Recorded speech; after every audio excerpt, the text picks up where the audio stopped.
सिंध काबीना ने Karachi BRT red line lot 2 मंसूबे की तामीर तेज़ करने की मंजूरी दे दी है। वज़ीर आला सिंध ने यूनिवर्सिटी रोड पर तामीराती काम 90 रोज़ में मुकम्मल करने की हिदायत कर दी है। कराची में वज़ीर आला मुराद अली शाह की ज़ेर सदारत सिंध काबीना का इजलास हुआ।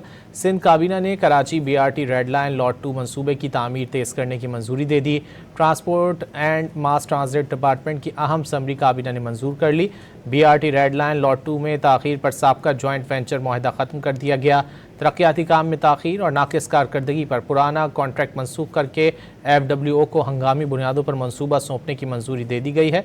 FWO को बराह रास्त मुआहदे और गवर्नमेंट टू गवर्नमेंट बुनियादों पर काम दिया गया है। वज़ीर आला सिंध ने मिक्स ट्रैफिक लेंस जल्द मुकम्मल करने की डेडलाइन मुकर्रर कर दी है।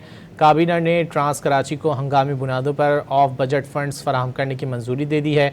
वज़ीर आला सिंध ने कहा कि अंडरपासेस, बुलंद ढांचों और निकासी आब के निज़ाम की तामीर तेज़ की जाए। कराची की अहम शाहरा की बहाली के लिए फ़ौरी इक़दामात शुरू करें। BRT रेड लाइन मनसूबे की तकमील से ट्रैफिक मसाइल में कमी होगी।